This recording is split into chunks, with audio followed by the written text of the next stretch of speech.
नमस्कार।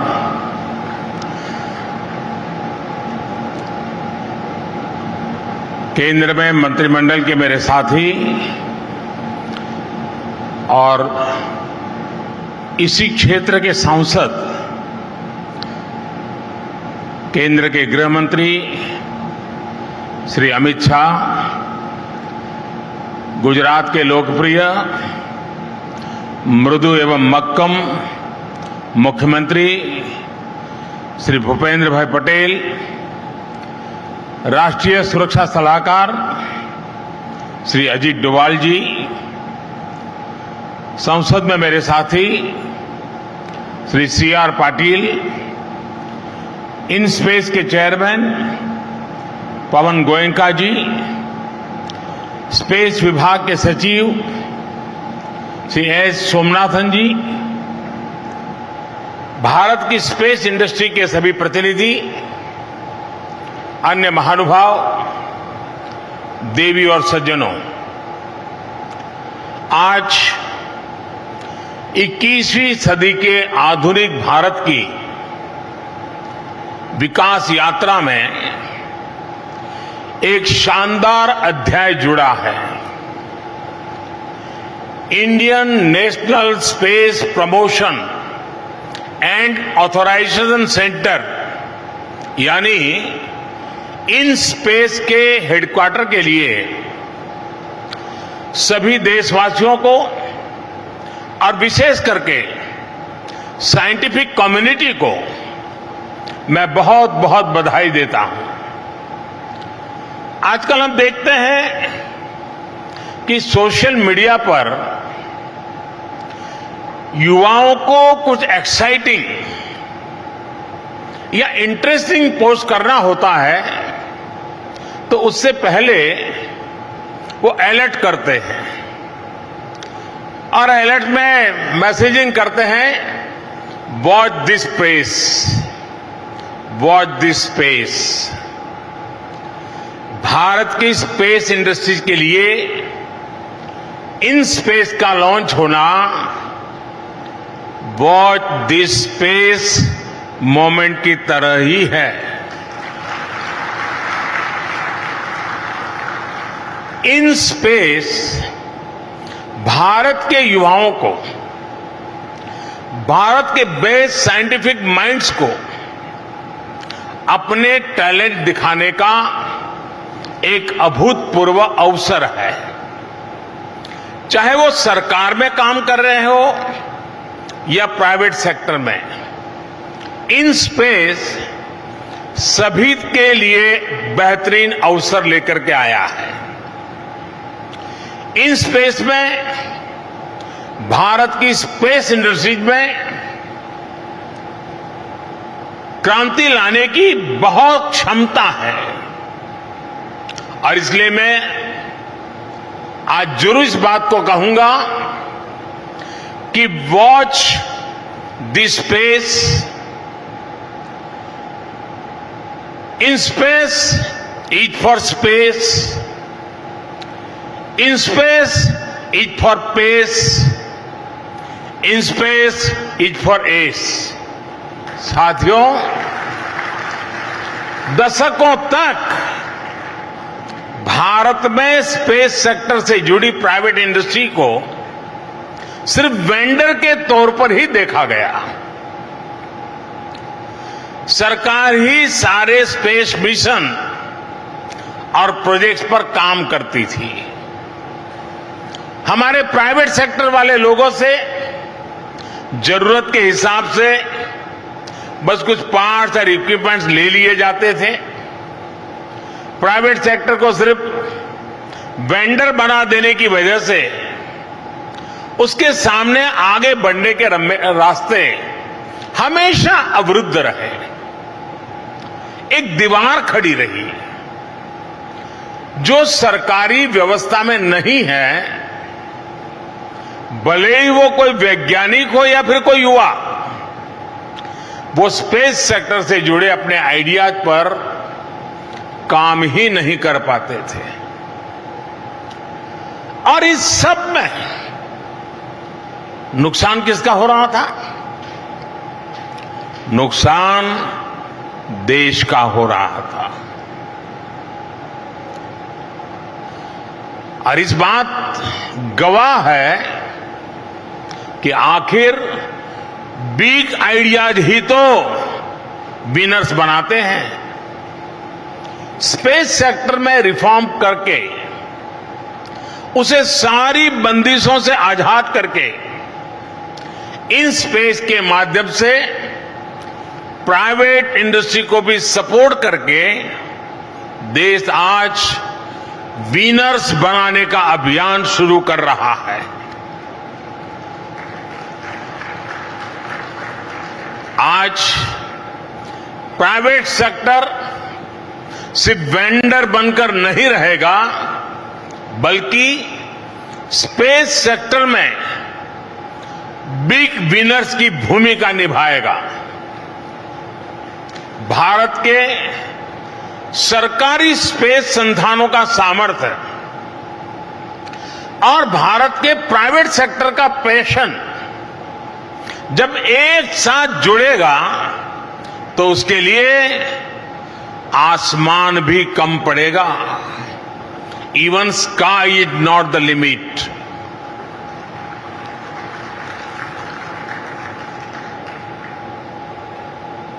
जैसे भारत के आईटी सेक्टर का सामर्थ्य आज दुनिया देख रही है, वैसे ही आने वाले दिनों में भारत के स्पेस सेक्टर की ताकत नई ऊंचाई पर होगी। इन स्पेस इंडस्ट्री, स्टार्टअप्स और इसरो के बीच ट्रांसफर ऑफ टेक्नोलॉजी को भी फैसिलिटेट करने का काम करेगा। प्राइवेट सेक्टर इसरो के रिसोर्सेज का इस्तेमाल भी कर सके, इसरो के साथ मिलकर काम कर सके, ये भी सुनिश्चित किया जा रहा है।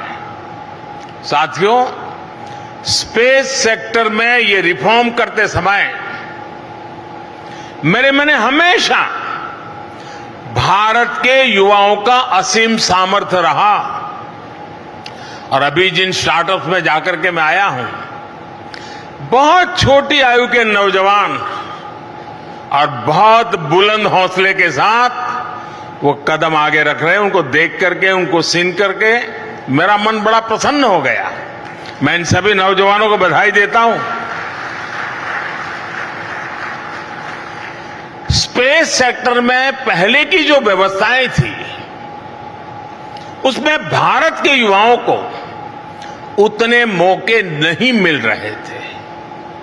देश के नौजवान अपने साथ इनोवेशन, एनर्जी और स्पिरिट ऑफ एक्सप्लोरेशन को लेकर आते हैं। उनकी रिस्क टेकिंग कैपेसिटी भी बहुत होती है। ये किसी भी देश के विकास के लिए बहुत जरूरी होता है। लेकिन अगर कोई युवा कोई इमारत बनाना चाहे तो क्या हम उसे कह सकते हैं कि सिर्फ पीडब्ल्यूडी से बनवाओ? अगर कोई युवा कुछ इनोवेट करना चाहता है तो क्या उसे हम बोल सकते हैं कि ये काम सिर्फ गवर्नमेंट फैसिलिटी से ही होगा? ये सुनने में ही अजीब लगता है, लेकिन हमारे देश में अलग अलग सेक्टर्स में यही हालत थी। ये देश का दुर्भाग्य रहा कि समय के साथ रेगुलेशन और रिस्ट्रिक्शन, इसके बीच में जो अंतर होता है उसे भुला दिया गया। आज जब भारत का युवा राष्ट्र निर्माण में ज्यादा से ज्यादा भागीदार बनना चाहता है तो हम उसके सामने ये शर्त नहीं रख सकते कि जो करना है सरकारी रास्ते से ही करो। ऐसी शर्त का जमाना चला गया। हमारी सरकार भारत के युवाओं के सामने से हर अवरोध को हटा रही है, लगातार रिफॉर्म्स कर रही है। डिफेंस सेक्टर को प्राइवेट इंडस्ट्री के लिए खोल देना, आधुनिक ड्रोन पॉलिसी बनाना हो, जियो स्पेशल डाटा गाइडलाइंस बनानी हो, टेलीकॉम आईटी सेक्टर में वर्क फ्रॉम एनीवेयर की सहूलियत देनी हो, सरकार हर दिशा में काम कर रही है। हमारी कोशिश है कि हम भारत के प्राइवेट सेक्टर के लिए ज्यादा से ज्यादा ईज ऑफ डूइंग बिजनेस का माहौल बनाएं, ताकि देश का प्राइवेट सेक्टर देशवासियों की ईज ऑफ लिविंग में उतनी ही मदद करे। साथियों, यहां आने से पहले अभी मैं इन स्पेस की टेक्निकल लैब और क्लीन रूम भी देख रहा था। यहां सैटेलाइट के डिजाइन, फैब्रिकेशन, असेंबली, इंटीग्रेशन और टेस्टिंग के लिए आधुनिक उपकरण भारतीय कंपनियों के लिए उपलब्ध होंगे। यहां और भी कई आधुनिक फैसिलिटीज और इंफ्रास्ट्रक्चर तैयार किए जाएंगे, जो स्पेस इंडस्ट्री का सामर्थ्य बढ़ाने में मदद करेगा। आज मुझे प्रदर्शनी एरिया को भी देखने, स्पेस इंडस्ट्री और स्पेस स्टार्टअप के लोगों से बात करने का भी मौका मिला। मुझे याद है, जब हम स्पेस सेक्टर में रिफॉर्म कर रहे थे तो कुछ लोग आशंका जता रहे थे कि स्पेस इंडस्ट्री में कौन प्राइवेट प्लेयर आएगा। लेकिन आज स्पेस सेक्टर में 60 से ज्यादा भारतीय प्राइवेट कंपनियां आज ऑलरेडी उसमें लीड कर रही हैं, और उनको देख करके मुझे और प्रसन्नता हुई है। आज मुझे गर्व है कि हमारे प्राइवेट इंडस्ट्री के साथियों ने launch vehicle, satellite, ground segment और स्पेस एप्लीकेशन के क्षेत्रों में तेजी से काम शुरू कर दिया है। पीएसएलवी रॉकेट के निर्माण के लिए भी भारत के प्राइवेट प्लेयर्स आगे आए हैं। इतना ही नहीं, कई प्राइवेट कंपनियों ने तो अपने खुद के रॉकेट की डिजाइन भी तैयार कर ली है। ये भारत के स्पेस सेक्टर की असीमित संभावनाओं की एक झलक है। इसके लिए मैं अपने साइंटिस्ट, इंडस्ट्रियलिस्ट, युवा उद्यमियों और सभी देशवासियों को हार्दिक बधाई देता हूं। और इस पूरी यात्रा में ये जो नया मोड़ आया है, एक नई ऊंचाई का रास्ता चुना है, उसके लिए अगर मुझे किसी को सबसे ज्यादा बधाई देनी है, किसी को सबसे ज्यादा धन्यवाद देना है, तो मेरे इसरो के लोगों को धन्यवाद देना है। हमारे इसरो के पुराने सचिव यहां सामने बैठे हैं, जिन्होंने इस बात को लीड किया, और अब हमारे सोमनाथ जी इसको आगे बढ़ा रहे हैं। और इसलिए मैं इसकी पूरी क्रेडिट मेरे इन इसरो के साथियों को दे रहा हूं, इन साइंटिस्टों को दे रहा हूं।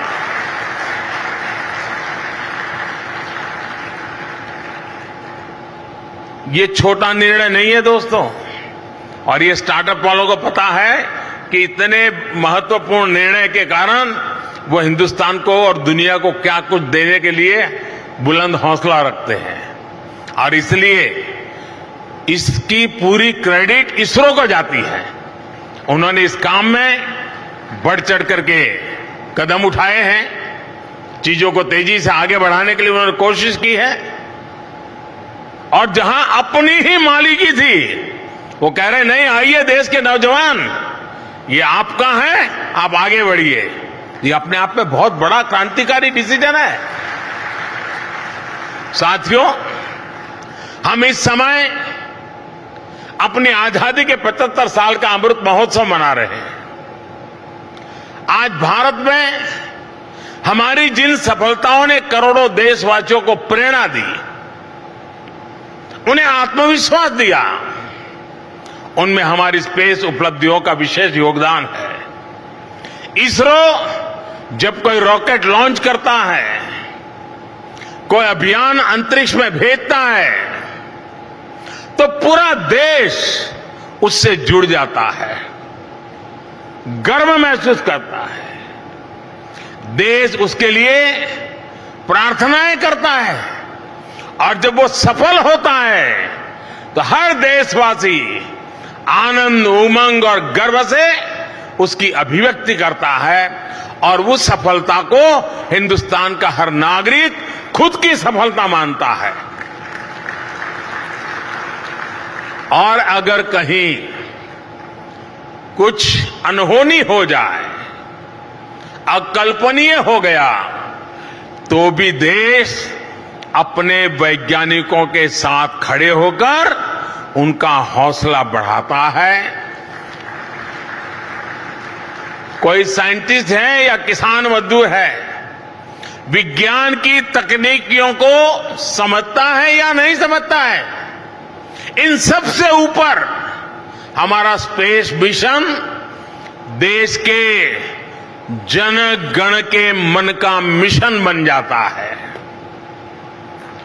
मिशन चंद्रयान के दौरान हमने भारत की इस भावनात्मक एकजुटता को देखा था। भारत का अंतरिक्ष अभियान एक तरह से आत्मनिर्भर भारत की सबसे बड़ी पहचान रहा है। अब जब इस अभियान को भारत के प्राइवेट सेक्टर की ताकत मिलेगी, तो उसकी शक्ति कितनी ज्यादा बढ़ जाएगी, आप इसका अंदाजा लगा सकते हैं। साथियों, 21वीं सदी के इस समय में आपकी हमारी जिंदगी में हर रोज स्पेस टेक्नोलॉजी की भूमिका बढ़ती जा रही है। जितनी ज्यादा भूमिका, जितने ज्यादा एप्लीकेशन, उतनी ही ज्यादा संभावनाएं। 21वीं सदी में स्पेस टेक एक बड़े रिवॉल्यूशन का आधार बनने वाला है। स्पेस टेक अब केवल दूर स्पेस की नहीं, बल्कि हमारे पर्सनल स्पेस की टेक्नोलॉजी बनने जा रही है। सामान्य मानवी के जीवन में स्पेस टेक्नोलॉजी की जो भूमिका है, रोजमर्रा की जिंदगी में जिस तरह स्पेस टेक्नोलॉजी शामिल है, उसकी तरफ अक्सर हम लोगों का ध्यान नहीं जाता है। हम टीवी खोलते हैं, इतने सारे चैनल्स हमें उपलब्ध हैं, लेकिन बहुत कम लोगों को पता है कि ये सैटेलाइट की मदद से हो रहा है। कहीं आना जाना हो, ये देखना हो कि ट्रैफिक है या नहीं, शॉर्टेस्ट रास्ता कौन सा है, ये सब किसकी मदद से हो रहा है? सैटेलाइट की मदद से हो रहा है। अर्बन प्लानिंग के इतने काम हैं, कहीं रोड बन रहे हैं, कहीं ब्रिज बन रहे हैं, कहीं स्कूल, कहीं अस्पताल बन रहे हैं, कहीं ग्राउंड वाटर टेबल चेक करना है, इंफ्रा प्रोजेक्ट की मॉनिटरिंग करनी है। ये सारे काम सैटेलाइट की मदद से हो रहे हैं। हमारे जो कोस्टल एरियाज हैं, उनकी प्लानिंग के लिए, उनके डेवलपमेंट में भी स्पेस टेक्नोलॉजी की बड़ी भूमिका है। समुद्र में जाने वाले मछुआरों को भी सैटेलाइट के जरिए फिशिंग और समुद्री तूफानों की जानकारी पहले से ही मिल जाती है। आज बारिश के जो अनुमान आ रहे हैं और करीब करीब सही निकल रहे हैं, उसी प्रकार से जब साइक्लोन आता है, एग्जैक्ट उसका फॉल पॉइंट क्या होगा, किस दिशा में जाएगा, कितने घंटे, कितनी मिनट पर वो फॉल करेगा, ये सारी बारीकियां सैटेलाइट की मदद से मिल रही है। इतना ही नहीं, एग्रीकल्चर सेक्टर में चाहे फसल बीमा योजना हो, सॉइल हेल्थ कार्ड का अभियान हो, सभी में स्पेस टेक्नोलॉजी का इस्तेमाल हो रहा है। बिना स्पेस टेक्नोलॉजी के हम आज के आधुनिक एविएशन सेक्टर की कल्पना भी नहीं कर सकते। ये सब सामान्य मानव के जीवन से जुड़े हुए विषय हैं। भविष्य में, और आपको मालूम होगा इस बार बजट में हमने टीवी के माध्यम से बच्चों को ट्यूशन देने का, पढ़ाने का एक बड़ा अभियान करने की योजना बजट में बताई है।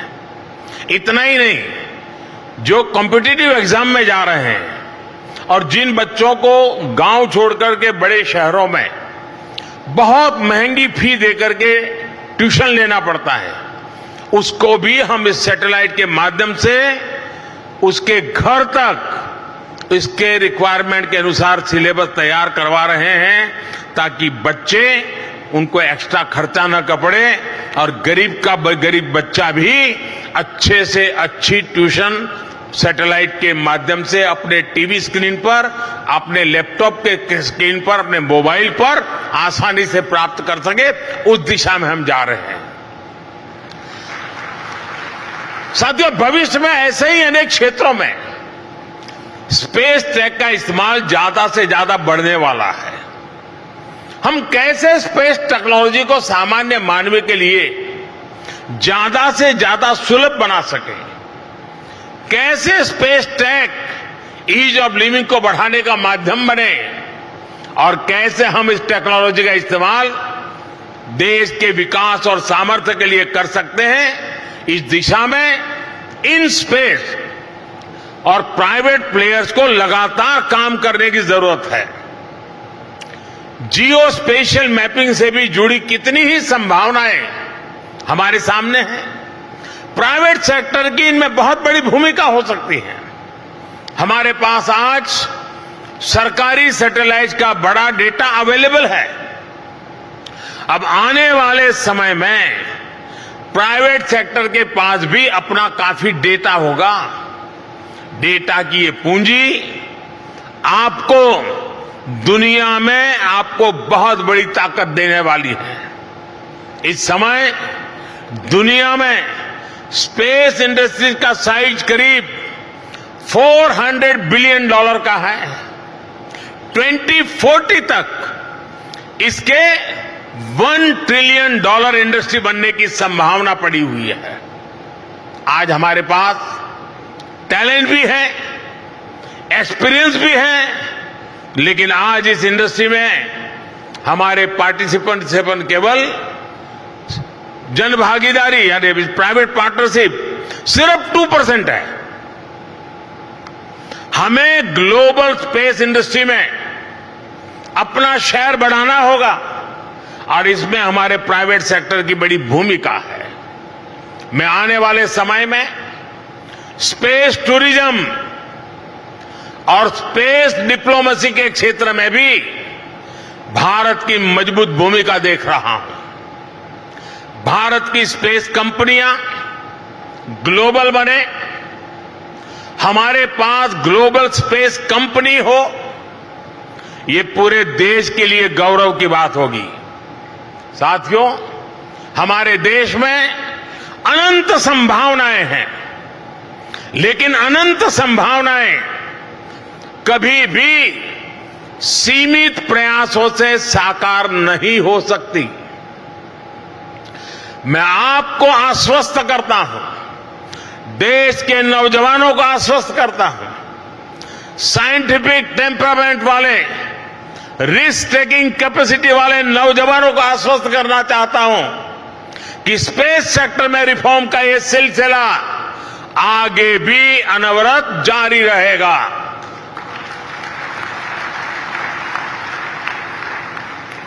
प्राइवेट सेक्टर की जरूरतों को सुना जाए, समझा जाए, व्यापार की संभावनाओं का आकलन किया जाए, इसके लिए एक मजबूत मैकेनिज्म बनाया गया है। इन स्पेस इस दिशा में प्राइवेट सेक्टर की सभी जरूरतों को पूरा करने के लिए एक single window independent nodal agency के रूप में काम करेगा। सरकारी कंपनियां, स्पेस इंडस्ट्रीज, स्टार्टअप्स और इंस्टीट्यूट्स के बीच सामंजस्य के साथ आगे बढ़ने के लिए भारत नई भारतीय अंतरिक्ष नीति पर भी काम कर रहा है। हम स्पेस सेक्टर में ईज ऑफ डूइंग बिजनेस को बढ़ावा देने के लिए भी जल्द ही एक पॉलिसी लेकर आने वाले हैं। साथियों, मानवता का भविष्य, उसका विकास आने वाले दिनों में दो ऐसे क्षेत्र हैं जो सबसे ज्यादा प्रभावी होने वाले हैं। हम जितना जल्दी उसको एक्सप्लोर करेंगे, दुनिया की स्पर्धा में हम देरी किए बिना जितने आगे बढ़ेंगे, हम परिस्थितियों को लीड भी कर पा सकते हैं, कंट्रोल भी कर सकते हैं। और वो दो क्षेत्र हैं, एक है स्पेस, दूसरा है सी, समंदर। ये बहुत बड़ी ताकत बनने वाले हैं और आज हम नीतियों के द्वारा उन सबको एड्रेस करने का प्रयास कर रहे हैं और देश के नौजवानों को इसके साथ जुड़ने के लिए प्रोत्साहित कर रहे हैं। स्पेस के लिए हमारे युवाओं में, खासकर के स्टूडेंट्स में जो क्यूरियोसिटी हो, वो भारत के स्पेस इंडस्ट्री के विकास के लिए बहुत बड़ी ताकत होती है। इसलिए हमारा प्रयास है कि देश में बनी हजारों अटल टिंकरिंग लैब्स में स्टूडेंट्स को स्पेस से जुड़े विषयों से निरंतर परिचित कराया जाए, उन्हें अपडेट रखा जाए। मैं देश के स्कूलों और कॉलेजों को भी आग्रह करूंगा कि वो अपने विद्यार्थियों को स्पेस से जुड़ी भारतीय संस्थाओं और कंपनियों के बारे में बताएं, उनकी लैब्स की विजिट कराएं। इस सेक्टर में जिस तरह लगातार भारतीय प्राइवेट कंपनियों की संख्या बढ़ रही है, उससे भी इन्हें मदद मिलने वाली है। आपको ध्यान होगा कि भारत में पहले, मुझे मालूम नहीं ऐसा क्यों था, लेकिन था, मुझे ये दायित्व मिला उसके पहले स्थिति ये थी कि जब सैटेलाइट लॉन्च होता था तो उस पूरे क्षेत्र में किसी को एंट्री नहीं होती थी और हम जैसे जो नेता लोग होते हैं उनको वीआईपी की तरह वहां 12-15 लोगों को इनवाइट करके दिखाया जाता था कि एक सैटेलाइट लॉन्च हो रहा है और हम भी बड़े उत्साह के साथ देख रहे थे। लेकिन मेरी सोच अलग है, मेरा काम करने का तरीका अलग है। जब मैं पहली बार वहां प्रधानमंत्री के रूप में गया तो हमने एक निर्णय किया था। हमने देखा है कि देश के छात्रों में दिलचस्पी है, क्यूरियोसिटी है और उस बात को ध्यान में रखते हुए जहां से हमारे सैटेलाइट लॉन्च होते हैं वो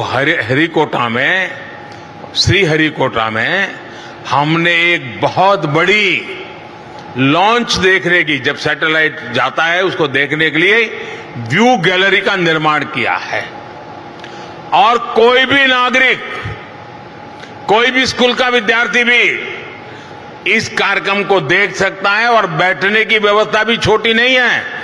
10,000 लोग बैठ करके इस सैटेलाइट लॉन्च को देख सके, इसका प्रबंध किया है। चीजें छोटी लगती हैं लेकिन भारत के जीवन पर इसका बहुत बड़ा प्रभाव हो रहा है। साथियों, इन स्पेस हेडक्वार्टर का लोकार्पण आज हो रहा है, एक प्रकार से गतिविधि का केंद्र बनता जा रहा है। मुझे इस बात की भी खुशी है कि गुजरात अलग अलग सेक्टर्स में राष्ट्रीय और अंतर्राष्ट्रीय स्तर के बड़े संस्थानों का सेंटर बनता जा रहा है। मैं भूपेंद्र भाई और उनकी पूरी टीम को, गुजरात सरकार के हमारे सभी साथियों को उनके इस इनिशिएटिव के लिए, प्रोएक्टिव हर नीतियों को सपोर्ट करने के लिए मैं हृदय से आभार व्यक्त करता हूं, अभिनंदन करता हूं। और आपको मालूम है, अभी कुछ सप्ताह पहले ही जामनगर में WHO के global centre for traditional medicine का काम शुरू हुआ है। राष्ट्रीय रक्षा यूनिवर्सिटी हो, नेशनल लॉ यूनिवर्सिटी हो, पंडित दीनदयाल उपाध्याय एनर्जी यूनिवर्सिटी हो, नेशनल फॉरेंसिक साइंस यूनिवर्सिटी हो, नेशनल इनोवेशन फाउंडेशन हो, चिल्ड्रंस यूनिवर्सिटी हो, कितने ही नेशनल इंस्टीट्यूट्स यहां आसपास में ही हैं। Bhaskaracharya institute for space application and Jio informatics यानी बाइसेक, इसकी स्थापना देश के अन्य राज्यों को भी प्रेरणा बन गई है। इन बड़े संस्थानों के बीच अब इन स्पेस भी इस जगह की पहचान बढ़ाएगा। मेरा देश के युवाओं से, विशेषकर गुजरात के युवाओं से आग्रह है कि वो इन बेहतरीन भारतीय संस्थाओं का पूरा लाभ उठाएं। मुझे पूरा भरोसा है आपकी सक्रिय भूमिका से भारत स्पेस सेक्टर में नई ऊंचाई हासिल करेगा।